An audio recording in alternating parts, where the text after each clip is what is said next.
आज आपण e commerce टेक्नॉलॉजीजबद्दल माहिती पाहणार आहोत. यापूर्वी आपण पाहिलेलं आहे की ई कॉमर्स म्हणजे काय, तर purchasing and selling of goods and services by using internet. आता हे ई कॉमर्स हा कन्सेप्ट तयार होण्यासाठी काही वेगवेगळ्या टेक्नॉलॉजीचा वापर केला आहे. जसे एक्झाम्पल म्हणालो आपण तर एखादं रेफ्रिजरेटर असतं. या रेफ्रिजरेटरमध्ये खूप वेगवेगळे पार्ट्स असतात आणि जे वेगवेगळ्या टेक्नॉलॉजीचा वापर करून तयार केलेले असतात आणि ते कम्प्लिटली कंबाईनली जेव्हा काम करतात तेव्हा आपल्याला एक डिव्हाइस मिळतो की जो आहे रेफ्रिजरेटर.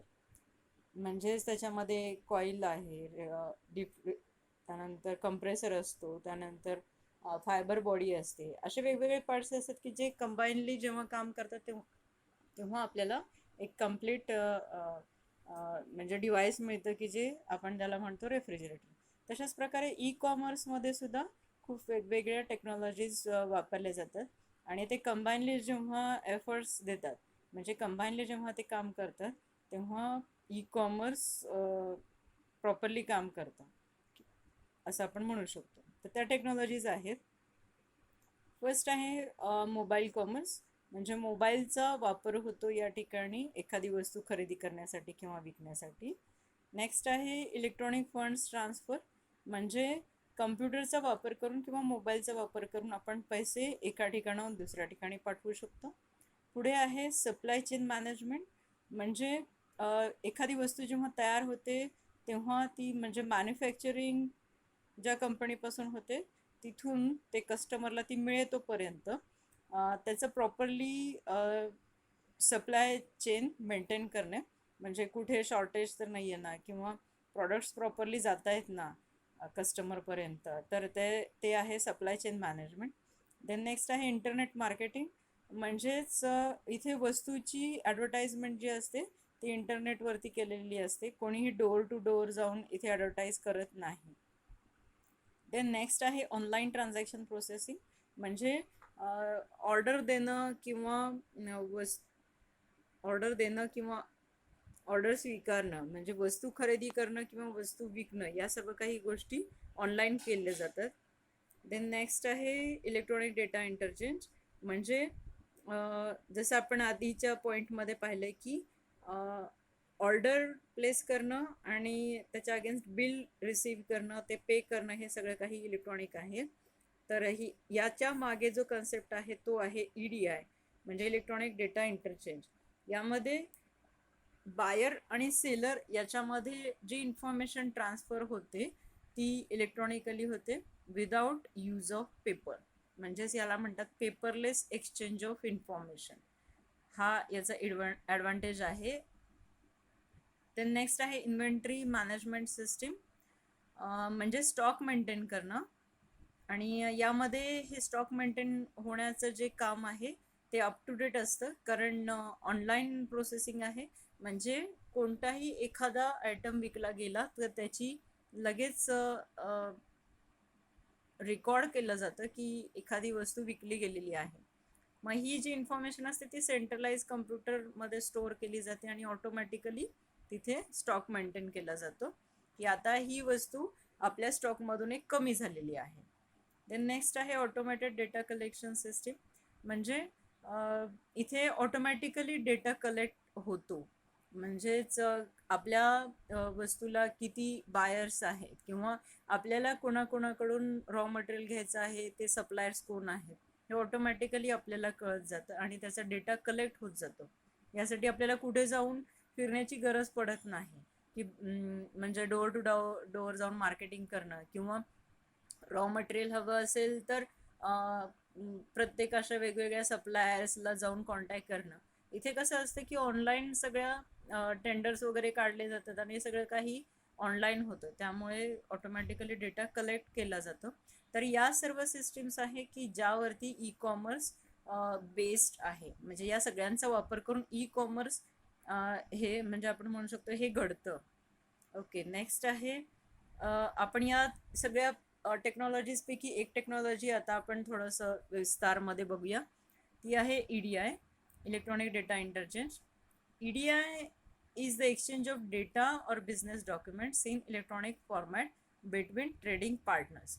म्हणजे काय की जो कोणी बायर असतो आणि जो कोणी सेलर असतो ते दोन्हीही काय करतात की दोघं एका पर्टिक्युलर सिस्टीम वापरण्यावरती दोघेही ॲग्रीमेंट करतात आणि तीच सिस्टीम वापरून ते दोघेही बिझनेस रिलेटेड जी इन्फॉर्मेशन असते ती एक्सचेंज करतात.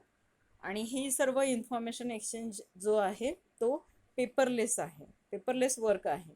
म्हणजे कोणीही इथे काही परचेस ऑर्डर म्हणजे ऑन पेपर तयार करत नाही कारण किंवा कोणालाही बिल ऑन पेपर मिळत नाही किंवा कोणीही जाऊन एखाद्याला बिल देतोय असं काही इथे होत नाही. हे सगळं computer to computer exchange of information आहे.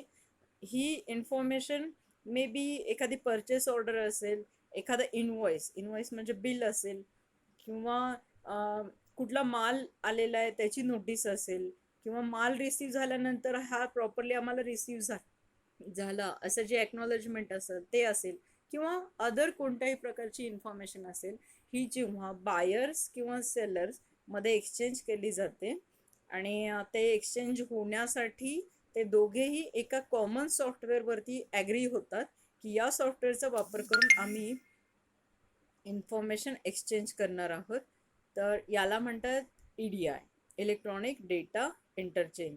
इट्स टोटल पेपरलेस वर्क आणि हे त्याचं खूप मोठं ॲडव्हान्टेज आहे. तर हे कशा पद्धतीने होते हा आपण इमेजद्वारे आणखीन डिटेलमध्ये समजून घेऊ शकतोय. पहिल्यांदा जो कोणी बायर असेल तो काय करतो की परचेस ऑर्डर तयार करतो.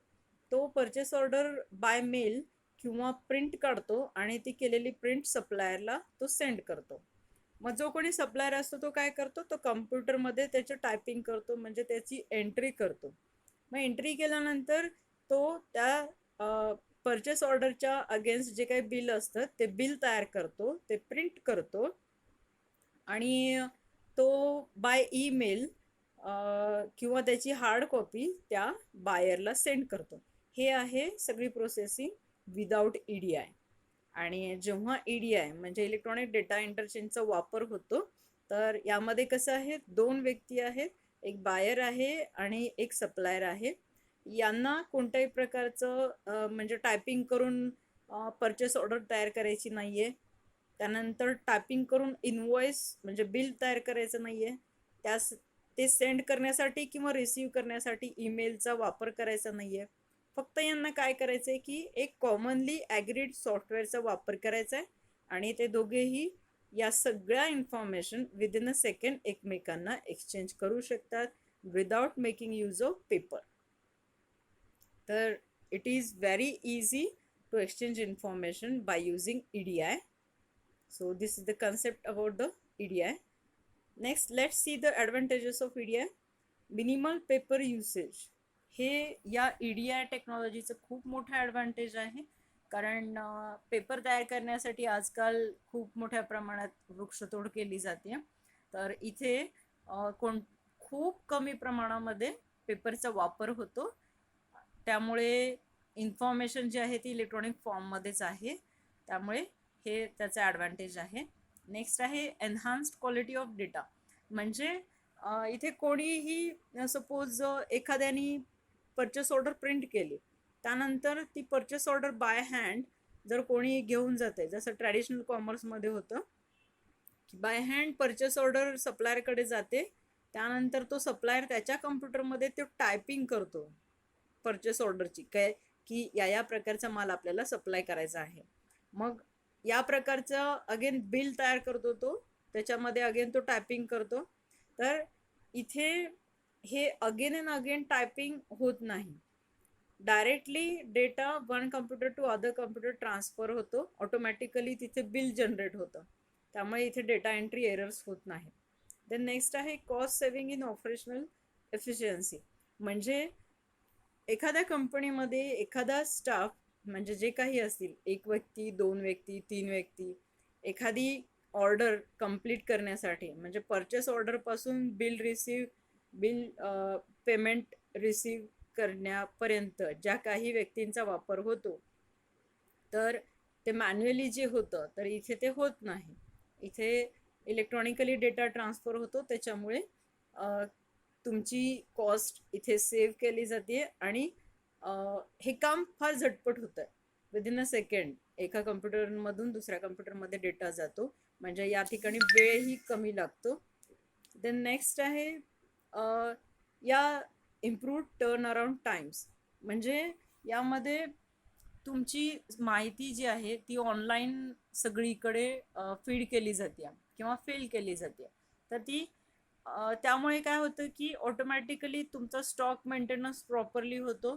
तुम्हाला कळतं की आता आपल्याकडे एखाद्या वस्तूचा स्टॉक किती आहे, आपल्याला आणखीन रॉ मटेरियल किती मागवावं लागेल, आपल्याकडे सप्लायर किती आहेत, आपल्याकडे रेग्युलर असणारे कस्टमर्स त्यांनी ऑर्डर दिलेली आहे काय, अजून ते जे मंथली वगैरे आपल्याला ऑर्डर देतात. तर हे सगळं काही आपण चेक करू शकतो, कारण ही सगळी प्रोसेस ऑनलाईन आहे. सो EDI म्हणजे इलेक्ट्रॉनिक डेटा इंटरचेंज हे पेपरलेस वर्क आहे की जे खूप इफिशियंटली आपलं काम करतं जनरेट. तर यामध्ये दोन कम्प्युटर्स मधला जो डेटा आहे तो इलेक्ट्रॉनिकली एक्सचेंज केला जातो. कशाचा यूज करून, तर कॉमनली ॲग्रीड सॉफ्टवेअरचा यूज करून बायर आणि सेलर मधला डेटा एक्सचेंज केला जातो. याला म्हणतात electronic data interchange. That's all.